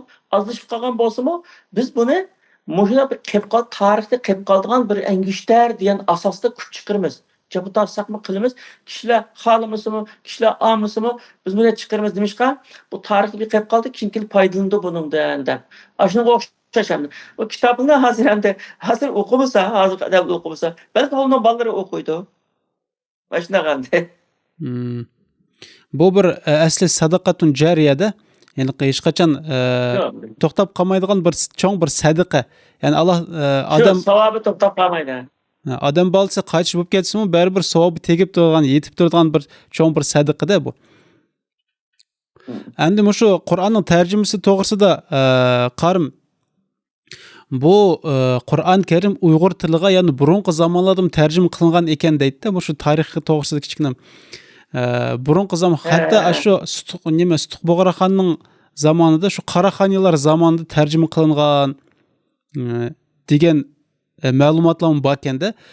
Men yaqinda shu internet izlashtirib baqsam, shu Turkiyaning ba'zi bir kanallarida Qaraxon Qur'oni deb chiqarib qo'yibdi. Qaraxon Qur'oni shu zamonda yozilgan bir Qur'on kitob bor ekanmish ularda. Shu zamonlarda Uyg'ur tiliga tarjima qilinib bo'lgan ekanda u. Endi men tarjima qilingan. Endi men shu Muhammad Salih Damullamdan boshqa Qur'on kitob ko'midim endi. Uning boshqa Uyg'ur tiliga tarjima qilgan Qur'on kitoblar bormi yo yo'qmi? Endi ma'vo shu sizning deganingiz durush Mahmud Qashqarining ustozi Ibn Xalaf degan kishi shu chaqda necha kitob yozgan kishi ekan. Shu Qur'onningki tarjimasi qilgan shu chaqda. Ama şu tarix shuna qilgan deb bor, ammo bizga yetib kelmaylik. Uningkin 1910-yili bizning vatanning Kuchada bir adam tarjima qilgan. Yakanda birisi tarjima qilgan. Binmi Xo'ja deb. Ulumi shu ismi şunda diken deylik ama bizga yetib kelmaylik. Nurgun burun chapqulli buloqliq bizning vatanda hamda hali hukumat almashish, istila, o bu deganda kitob ko'ydirish ishlari bak jiq cho'ng bir jinoyat bo'lgan bizning vatanda. Nurgun zamonlarda aynan nurgun kitoblar ko'ydirilib ketgan va kitoblar yo'q ko'rmagan nurgun kitoblar. Endi bizningki yaqinqi zamonda endi Allah bunda debdi degan gapni Muhammad Salih Damallarning tarjimasi chiqqandan keyin xalq bildi. Uning oldida bu Allah Taala bunda debdi degan gap yo'q. İmam Azam bunda debdi, palani İşan bunda debdi, palani alim bunda debdi deydi o. O Kur'an Kerimni direkt bundaylıqı ma'nosini bilmagan ekan uni. Anda gap yo'q. Shu Muhammed Salih Damullarning bu yangi davrdagi Qur'onning tarjimasida bir yo'l ochib beraylik bu odamda. Hozirgi zamon Uyg'ur tiliga. Hozir Uyg'ur tilida 4 tarjima bor. Birisi Muhammed Salih Damullarning tarjimasi, keyin bu vatanda bu Abdunum rayonlik islom jamiyati ular bir qancha kishilar birlashib bir tarjima qildi, hay'at birlashib tercüme qildi. Onuga Enes Alim deb miyadi bir kishi bizning nimada İstanbulda o kishi tercüme qildi. Onuga mening tercümem shu 4 tercüme var hozir Qur'on Kerimninki. Hammasininki ishqib o'z oldiga anda bir nimalari bor, alohidliklari bor. Endi Turkiyada 300 dan ortiq tercüme ekan. Eng mo'tabar tercümeden 60 tane tercüme ekan. Tungallining bir 10 ga yaqin tercümesi var ekan. Hazır Kazakistan'da bir qancha tercüme bağı deyim bir 3 mü 4 mü tercüme bağı Kazakistan'da. Ba. Aşında buldu ki. Onun ciqvog'ini yaxshi ekan endi. İfodalash bir maqsadni ifodalaydi, har xil ifodalaydi endi bir maqsadni. Endi har bir tarjima boshqa tarjimani to'liqlaydi, quvvatlaydi. Ha, to'liqlaydi. To'liqlaydi. Birsininki qolgan tarafini to'liqlaydi ish qilib. Yaxshi bo'ldi ekan o. Biroq qanday qilib bo'lmasin, tarjima baribir Qur'on Karimning shu cho'nqur ma'nosini to'liq bir yetkazmaydi baribir. Shuning uchun tarjimaga herkes yetkazmaydi, herkes. O şu an Türkçe maali deydi, ma'nosini yetkazadi. O ma'nosi degan shu Alloh taolo bunda debdikan, deb shuni ma'nosi u o'zi emas. Ha. Shuning uchun tafsirga shuning uchun tafsirga murojaat qilish kerak bo'ldi. Shuning uchun tafsirga biz muhtoj bo'lmizda. Sizning shu yozgan 9 tomlik tafsir kitobingiz shu cho'nqurroq tushundiganda shu Qur'on Karimni. Qur'on Karimni shu Qur'on Karimning maqsad muddaolarini, oyatlarningki sharhini, hamda shu tafsir deganmi, asli shu izohlash, tushuntirish, bayon qilish degan gap ya. Qur'on Karimga oyatlarni bayon qilib turdi. Her bir oyatning masalan o'zining bir tarixi bor. Nimishki nozil bo'ldi? Qanaqa bir sabab bilan, qanaqa bir voqea yuz berdi? Ashunga bog'lashtirib, ashuni tushuntirib epmangda tafsir degan. Albatta. Tushunishli qarim Alloh taolo rozi bo'lsin. Albatta Qur'onni o'qish, Qur'on bilan bog'lanish, Qur'onni yaxshi ko'rish, so'yish albatta bizni Alloh taologa yaqinlashtiradi. Uni o'qish ham ibodat, hem tingshashmi hem ibodat, uni o'rganish, uninga amal qilishmi bir ibodat bo'lib hisoblanadi. Qanday qilib qilmaydigan bo'lsak, ya'ni payg'ambar sollallohu alayhi vasallam aytgandek, "Xayrukum man ta'allamal Qur'an va 'allama." Sizlarning eng yaxshirog'inglar, sizlarning eng esil odamlaringlar Qur'onni o'rganib uni boshqalarga o'rgatganinglar deb aytdi payg'ambarimiz sollallohu alayhi vasallam. Albatta har qaysimizning qo'lida mushu bir fursat bor. Eng yaxshidan qatordan bo'lish bir fursati, mumkinchiligi. Agar biz Qur'on Karimni o'qiydigan bo'lsak, uni yodlaydigan bo'lsak, uni boshqalarga o'rgatadigan bo'lsak, amalga oshiradigan bo'lsak, shu yerdagi aytilgan farmonlarni, shu yerda aytilgan Alloh taolaning buyruqlarini amalga oshiradigan bo'lsak, inshaalloh bizning shu eng esil musulmonlarning Alloh taolaning eng sevimli qullarining qatoridan bo'lish bir imkoniyatimiz bo'ladi ekan, hurmatli ko'rarmanlar. Bugungi ko'rsatishlarimiz mushun bilan tamom bo'ldi deb o'ylayman. Yusuf qarim, sizning qo'shadiganlaringiz bormi? Başqa qo'shadigan yo'q. Endi siz yaxshi gap qildingiz shu Qur'on Karim to'g'risida. Qur'on Karim bizning hayot dasturimiz, bizning har narsa dunyo oxiratligimiz. Ya'ni Qur'on Karim mushu dunyolikni istagan odamga Qur'on Karim unga yordam qildi, oxiratni istaganiga yordam qildi. Dunyo oxirat ikkilisini istagan odamga yana Qur'on Karim yana kifoya qildi. Men shu kichik vaqtimda aqlimga kelsan, anam her cuma günlükte Şu Suri Kehf'ini ünlük okuydu. Anamның şu avazı hazırgacha dünyanın en yaxşı müzikisi, en yaxşı an hazır. Dünyadaki hiç qanday bir müzikin, hiç qanday qiraatini anamnınki şu muңluk avazıga teng qilmayman de. Dadam meclisке chiqqili bo'lmaganida o'sha oldi meclis yetibdi-ku biz kichik vaqtida. Şu farz namozlarni ünlük okuydu endi qiraat. Dadamның qiraati, anamның qiraati qulqamga kirib, Qur'onningki şu muhabbeti meningki cho'ng bo'lishim, üst yetilishim bilan Qur'onning muhabbeti men bilan teng shunda bo'ldi. Shu yerda Qur'onni yodlash endi bir ishtiyoq kirib oldi. Qur'onni yodlab bo'lgandan endi Qur'onning ma'nosini o'rganish ishtiyoq kirib oldi. Shuni chet elga chiqib ketdik. Ashda. Shu yerda eng oxirida men tavsiya qilmanki, har qanday ota-onaga qo'lingizda har zaman Qur'on Kerim bo'lsin. Qur'on Kerim o'qiyamaydiganlar Qur'on Kerimning tarjimasi bo'lsin. Qur'onning arabchasini o'qiyolmasanglar, tarjimasini o'qinglar, tarjimasi bor. Mayli Uruscha olsun, Qozoqcha olsun, Uyg'urcha olsun, qaysi nima qilsa hozir tepiladi hamda tarjimasini o'qinglar. Undan keyin shu bizning qo'limizda bolalarimizning ko'ziga ko'z tutgan kitob bo'lsa, doim bizning qo'limizda kitob, ya Qur'on ya kitob bo'lsa, bizning bolalar shu qo'limizda shuni ko'rib cho'ng bo'lsa, muhabbati o'tgan. Ammo bizning qo'limizda doim telefon nima qilsa, bolalar hamma telefonni yaxshi ko'rgan bo'lib qolgancha hamda. Shu anda burunqilarning farqimiz shu anda. Burunqi yaxshi kishilarniki qo'ldan kitob tushmaydi ekan, hozirgi bizning qo'limizdan telefon tushmaydi hamda. Ammo biz hamda burunqi ajdodlarimizningki irodasiga varislik qilib, farzandlarimizni burunqilarning irodasiga varislik qilgan yaxshi farzandlarni tarbiyalaylik desak, doim bizniki yotoq uyimizda Qur'on, o'tirtgan kitob va hatto shu o'tiradigan uylarimizda, tamoq yeydigan yerda, hatto hamma yerda shu kitob ayda bo'lsin, bolaning ko'ziga ko'ransin bu. Ko'rinib tursincha bu qimmatli narsa ekan bu deb cho'ng'ildi. Bolalar hamisha shuni ko'rsa ota-onasining qo'lida qimmatli narsa ekan bu deb cho'ng'ildi. Bu shu Qur'onga bog'lash ota-onaning vazifasi ekan. Ota-ona qanchalik bolani Qur'onga bog'lay olsa, bu bola bog'lanadi ekan. Ammo bu ota-ona shu ulgu ko'rsatmasa, bu bola cho'ng'ilib qolgandan keyin uni Qur'onga bog'lamak qiyin to'xtaydi. Şu anda oxirgi so'zimiz. Maşallah Yusuf Karim, Allah Teala razı olsun sizden.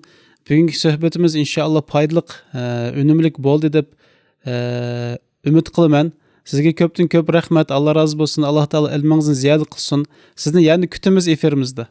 İnşallah. Sizga rahmat. Siz bilan birga ishlayotgan qarindoshlarimiz hammasiga rahmat, hammasini Allah razı olsun. Amin, amin. Allah razı olsun. Hürmetli ko'rarmanlar, mushtumlar bugungi bizning ko'rsatishimiz tamom bo'ldi. Diqqatingizga ko'pdan ko'p rahmat. Yuragimizni Qur'on bilan bog'layli. Albatta bu Qur'on degan Alloh taolaning bizga avatgan bir xati, albatta qandoqdir bir boy odam yoki bo'lmasa qandoqdir bir boshliq yoki bo'lmasa prezident bizga xat avatadigan bo'lsa, albatta biz uni o'qiydiganga aldiraymiz. Biroq bizga Alloh taolo o'zi bizning yaratquchimiz, dunyoni yaratgan, koinotni yaratgan, osmon zaminni yaratgan yaratquchi egimiz bizga xat avatayotgan tursa, biz uni o'qimaydigan bo'lsak, ayibda bizga ayib bo'ldi. Shuning uchun Alloh taoloning Qur'onini, kalomini o'qiyli, uningga agishga tirishayli, hurmatli ko'rarmanlar. Shunda qildigan bo'lsak, inshaalloh dunyomiz ham oxiratimiz inshaalloh obod bo'ladi. Diqqatingizga ko'pdan ko'p rahmat. Assalomu alaykum va rahmatullohi va barakatuh.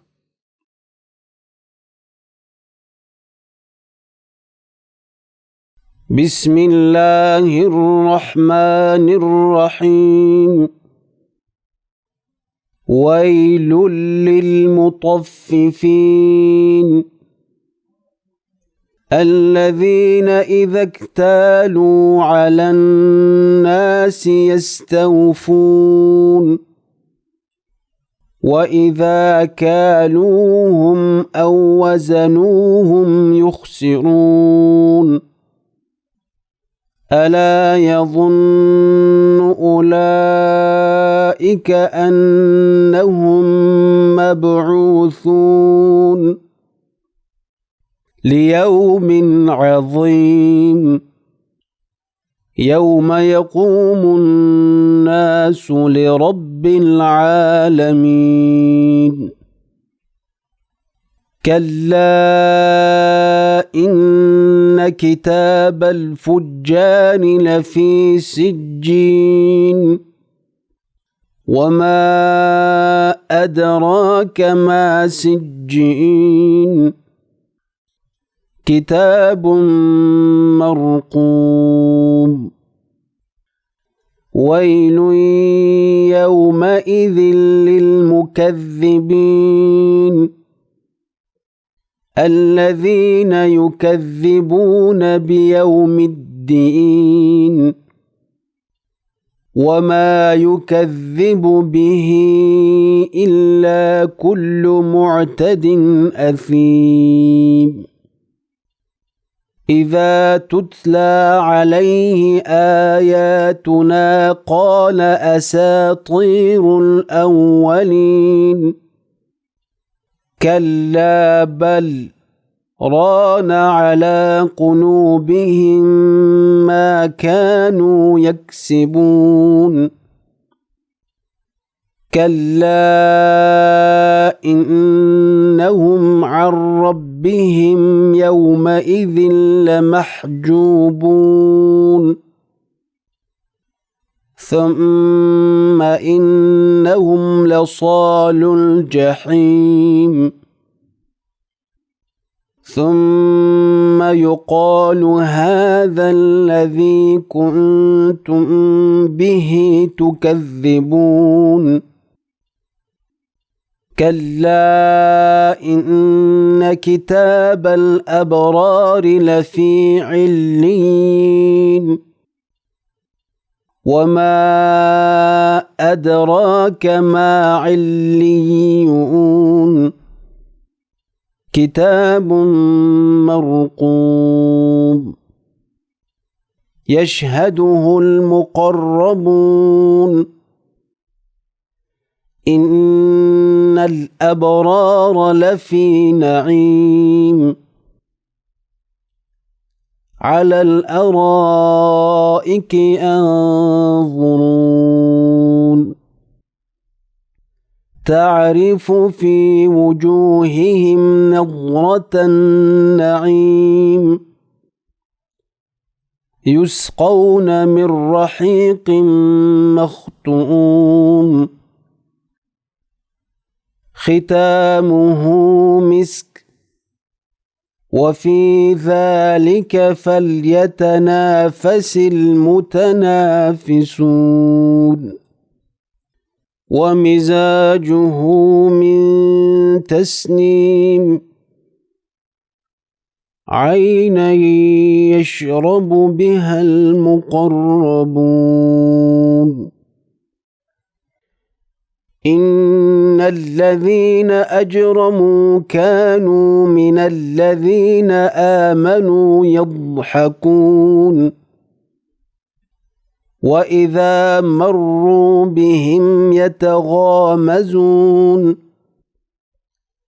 وإذا انقلبوا إلى أهلهم انقلبوا فكهين وإذا رأوهم قالوا إن هؤلاء لضالون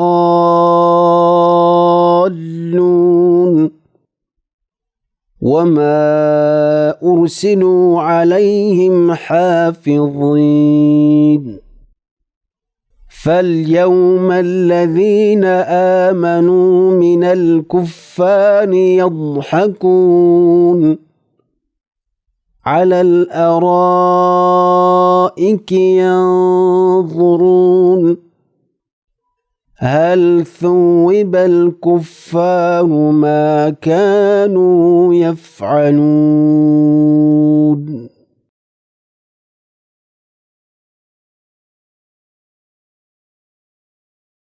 بسم الله الرحمن الرحيم عبس وتولى أن جاءه الأعمى وما يدريك لعله يزكى أو يذكر فتنفعه الذكرى أما من استغنى فأنت له تصدى وما عليك ألا يزكى وأما من جاءك يسعى وهو يخشى فأنت عنه تلهى كلا إنها تذكرة فمن شاء ذكره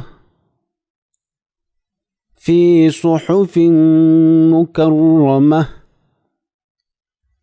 مرفوعة مطهرة بأيدي سفرة كرام بررة قتل الإنسان ما أكفره من أي شيء خلقه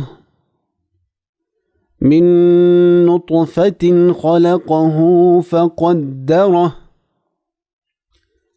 ثم السبيل يسره ثم أماته فأقبره ثم إذا شاء أنشره كلا لما يقض ما أمره فلينظر الإنسان إلى طعامه أنا صببنا الماء صبا ثم شققنا الأرض شقا فأنبتنا فيها حبا وعنبا وقضبا وزيتونا ونخلا وحدائق غلبا وفاكهة وأبا متاعا لكم ولأنعامكم فإذا جاءت الصاخة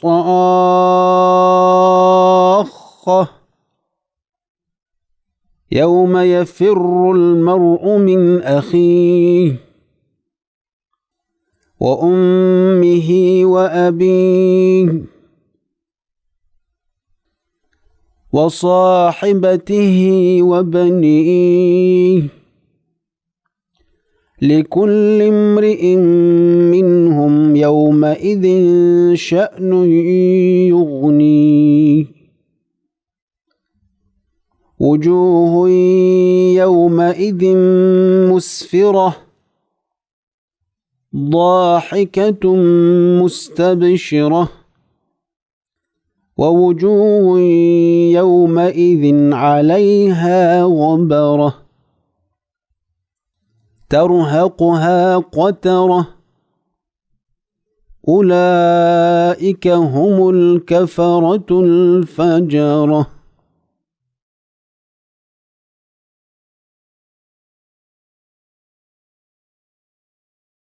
بسم الله الرحمن الرحيم والفجر وليال عشر والشفع والوتر والليل إذا يسر هل في ذلك قسم لذي حجر ألم تر كيف فعل ربك بعاد إرم ذات العماد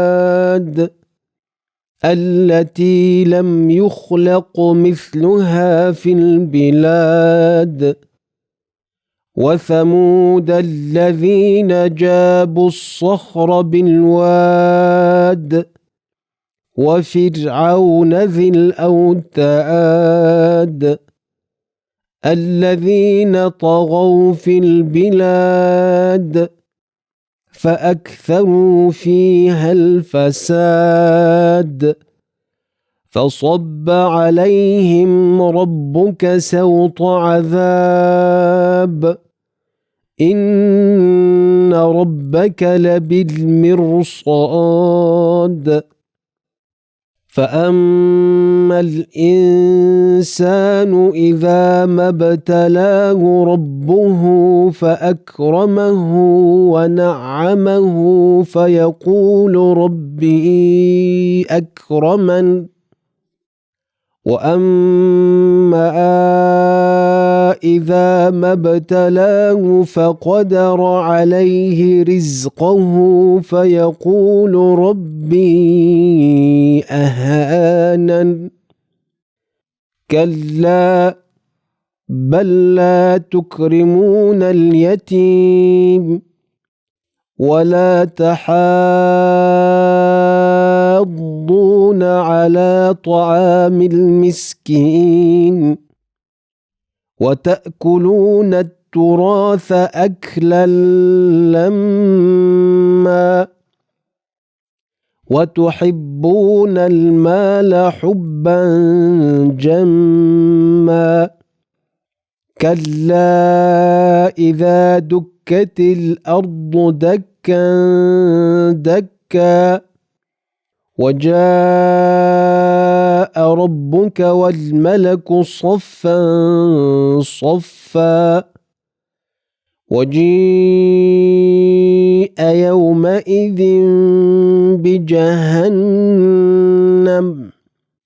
يومئذ يتذكر الإنسان وأنى له الذكرى يقول يا ليتني قدمت لحياتي فيومئذ لا يعذب عذابه أحد ولا يوثق وثاقه أحد يا أيتها النفس المطمئنة ارجعي إلى ربك راضية مرضية فادخلي في عبادي وادخلي جنتي